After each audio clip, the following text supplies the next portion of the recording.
Testing, 1, 2. Okay, I think I'm here. Shalom.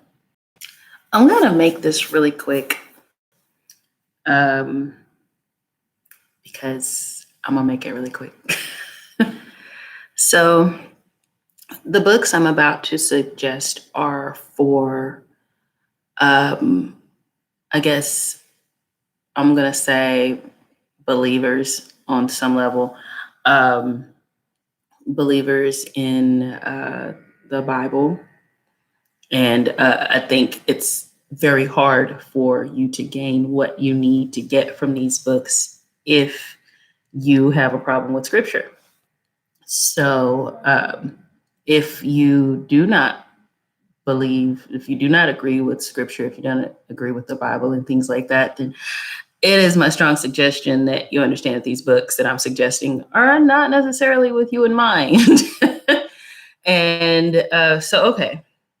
So these books come from a few different sources, and I will say that I don't necessarily agree with everything in the books, but what I don't agree with in these books absolutely does not matter and does not take away from the fact that I read these books and they absolutely helped me on my journey to be a better wife.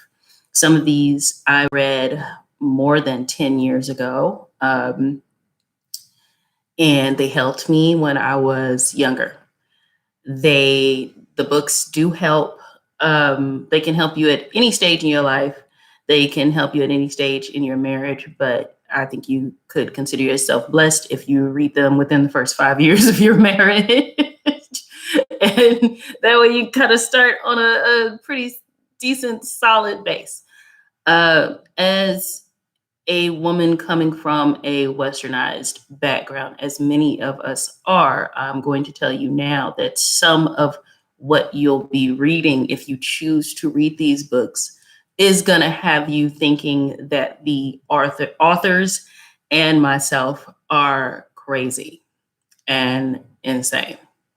But I would say that you should probably try to get rid of your westernized selves and and try to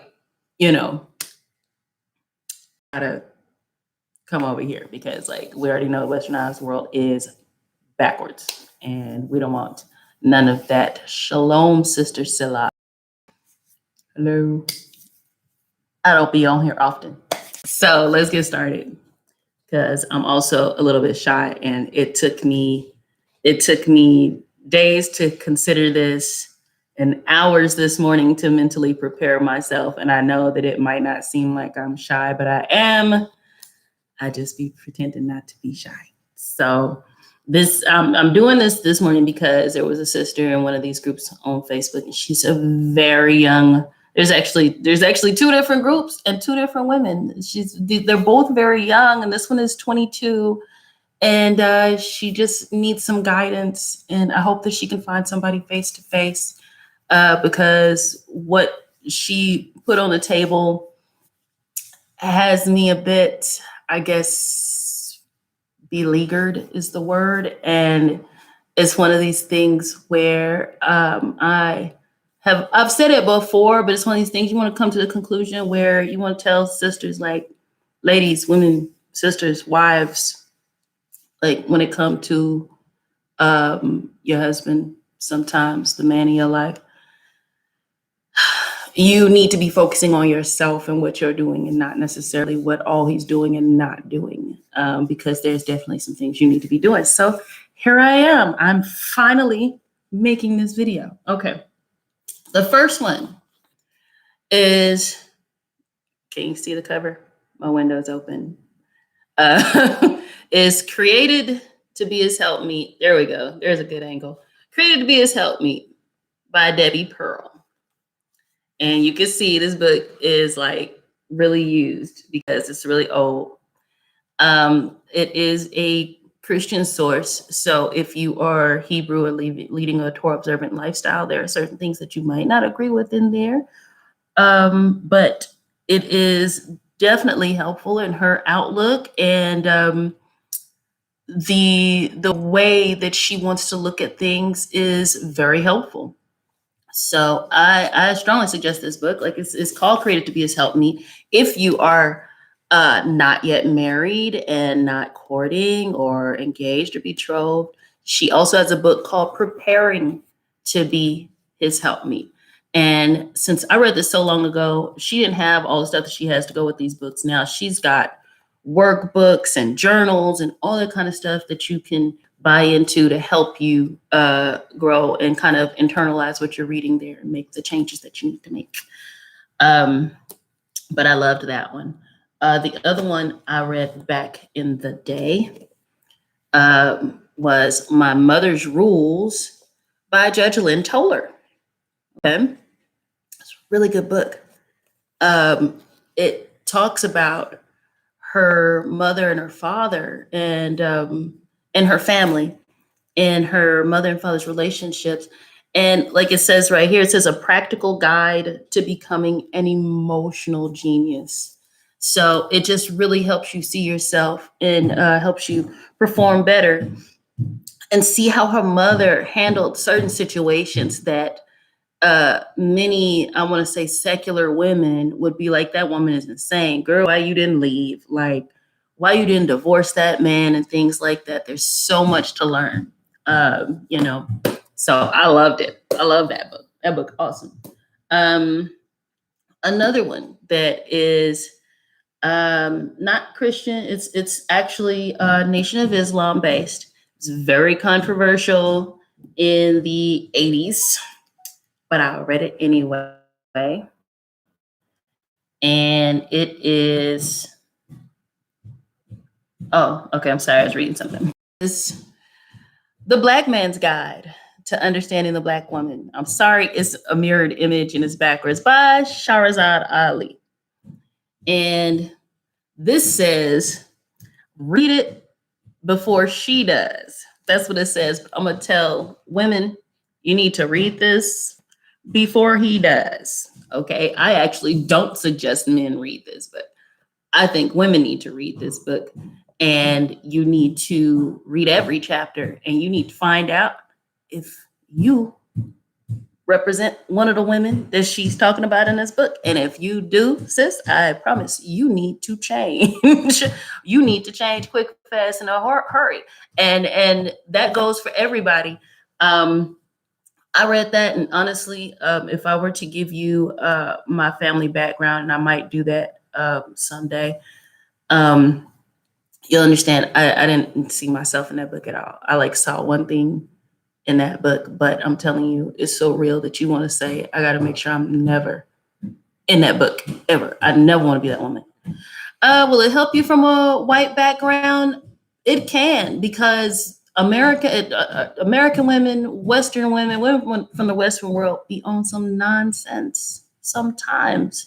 And it's because of our upbringing. It's because of our independent, we'll say independent, I don't need a man upbringing. I think we're coming into a time where a lot of us are realizing and accepting and admitting the fact that we need a man. And so it's one of these things where you read it and you need to check yourself.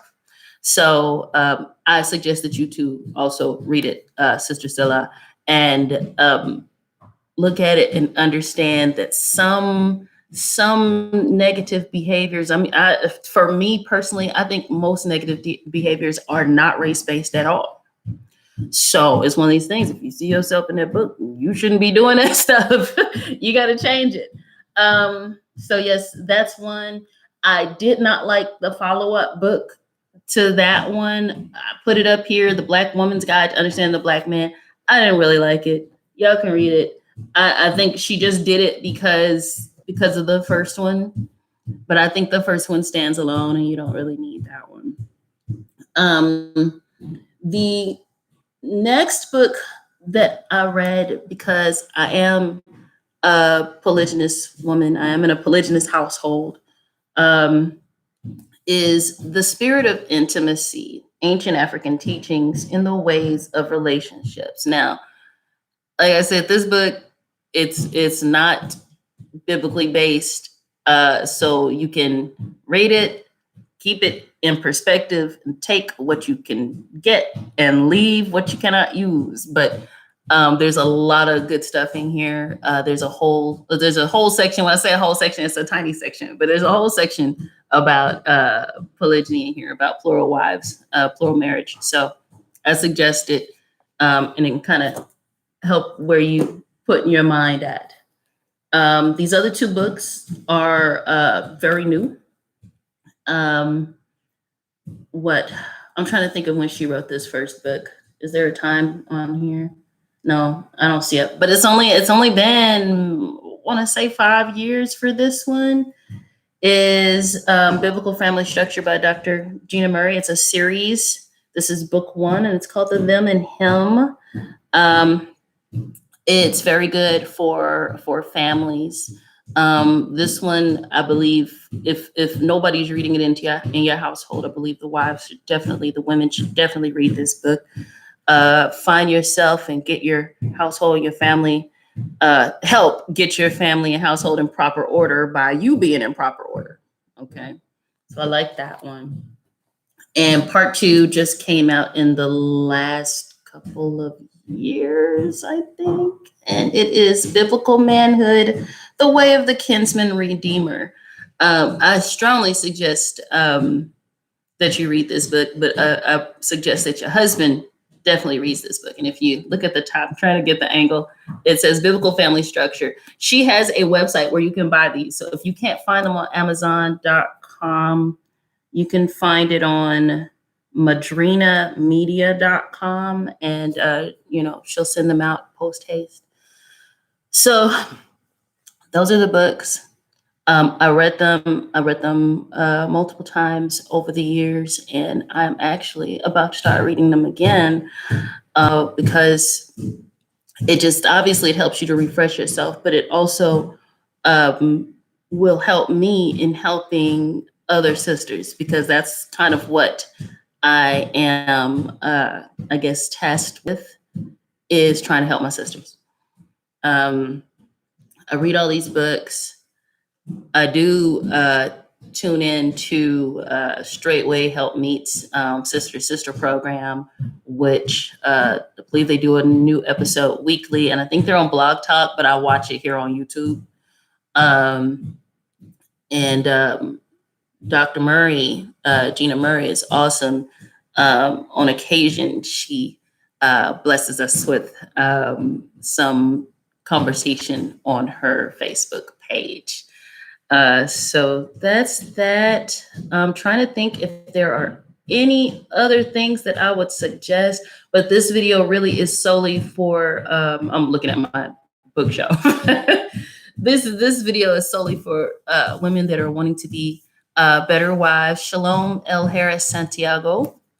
For those of us that are wanting to be better wives, better helpmeets, be, I want to say, happier in our position, because this Western society, American society, has kind of told us that we're supposed to be one thing when really we're supposed to be something else. And when you are born and raised to be a feminist, and many of us are, whether our parents are teaching it to us or not, society definitely teaches it in every show, and everything on media tells us that that's what we're supposed to be. When you find out that that's not what you're supposed to be, sometimes you need help trying to figure out your order and trying to find joy in that order. And that's what I want my sisters to be able to find, is the joy in being a wife, being a helpmeet. That's my son bouncing his ball in the house. So, all right, I'm going to go now. We're in Texas. We're okay. We got something crazy, 9 inches of snow or more than that. And now it has all melted, and my yard looks like a shallow swimming pool. So y'all have a blessed day. Shalom.